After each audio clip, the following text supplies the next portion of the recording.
नमस्कार मित्रांनो, जय महाराष्ट्र। शिवसेना पक्षप्रमुख उद्धव ठाकरे यांची ताकद दिवसेंदिवस वाढत आहे। मातोश्रीवर अख्ख्या तालुकाच म्हणजेच विधानसभेतील हजारो कार्यकर्त्यांचा पक्षप्रवेश झाला आहे। कोणाच्या नेतृत्वात ठाकरेंचा जे काही संघटना वाढत आहे आणि त्याची ताकद दिवसेंदिवस निवडणुकीत कळत आहे। उद्धव ठाकरेंचा पक्ष म्हणजे शिवसैनिकांचा, गरीब कार्यकर्त्यांचा पक्ष। परंतु निष्ठावंत असलेला परंतु गद्दार नसलेले अनेक हजारो कार्यकर्ते आजही उद्धव ठाकरेंच्या सोबत आहे आणि असाच मोठा पक्षप्रवेश सोहळा उद्धव ठाकरे यांच्या हस्ते झाला आहे। नेमकं काय झाले ते सविस्तर बघण्या अगोदर चॅनलवर जर तुम्ही नवीन असाल तर चॅनलला सबस्क्राईब करून बेल आयकॉनला प्रेस करा, म्हणजेच रोज नवीन राजकीय तथा इतर घडामोडी तुम्हाला बघायला मिळतील। तर आपण बघूया सविस्तर बातमी। नेमकं झाले काय? उद्धव ठाकरे यांचा पक्ष म्हणजे कार्यकर्त्यांचा पक्ष। या पक्षातून अनेक गरीब कार्यकर्ते मंत्री झाले, आमदार झाले, काही निष्ठावंत राहिले, पण काही सर्व भेटूनही गद्दार झाले। त्यामध्ये गुलाबराव पाटील असतील, प्रताप सरनाईक, एकनाथ शिंदे तसेच यासारखे अनेक नेते ठाकरेंनी भरभरून दिलं, परंतु यांना देऊन सुद्धा यांनी सत्तेसाठी, सत्तेचा मलिदा खाण्यासाठी ठाकरेंशी गद्दारी केली। त्यामध्येच अनेक असे कार्यकर्ते सुद्धा आहेत की ज्यांनी आयुष्यभर शिवसेनेचं काम केलं, परंतु चोरी केली नाही आणि गद्दारी देखील केली नाही। आता उद्धव ठाकरेकडे असे हजारो कार्यकर्ते आहेत जे गरीब असूनही उद्धव ठाकरेंच्या पाठीशी ठाम आहे। जे कार्यकर्ते शिंदेंकडे सत्ता असूनही नाही असे कार्यकर्ते मात्र उद्धव ठाकरे यांच्याकडे हजारोनी लाखोनी आहेत।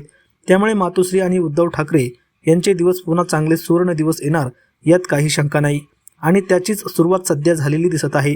हजारो कार्यकर्त्यांचा पक्षप्रवेश सोहळा उद्धव ठाकरे यांच्या मातोश्रीवर रंगला। कोकणातील 10 ते 15 गावांनी अगोदरच प्रवेश केला होता।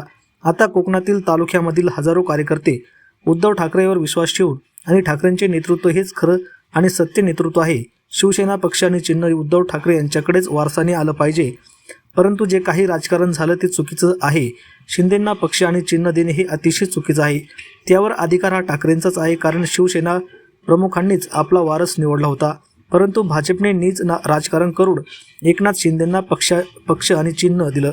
जे काँग्रेसने आयुष्यभर नीच राजकारण केलं नाही ते भाजप 30 ते 25 असं सोबत राहून सुद्धा एवढे वर्ष सोबत राहून भाजपने शिवसेनेत फूट निर्माण केली। त्यामुळेच आता हजारो कार्यकर्ते उद्धव ठाकरे सोबत येतात। उद्धव ठाकरेंचं सज्जनता आणि प्रामाणिकता आणि कोरोनामध्ये केलेलं काम यामुळे हजारो जण त्यांच्यावर प्रभावित होत आहे। असेच प्रभावित होऊन कोकणातील जवळजवळ तालुका, विधानसभा यातील हजारो कार्यकर्त्यांनी शिवसेनामध्ये प्रवेश केला आहे। असेच पक्षप्रवेश आता स्थानिक स्वराज्य संस्थेच्या अगोदर होत असल्याने उद्धव ठाकरे त्यांचा चांगलाच फायदा होताना दिसत आहे।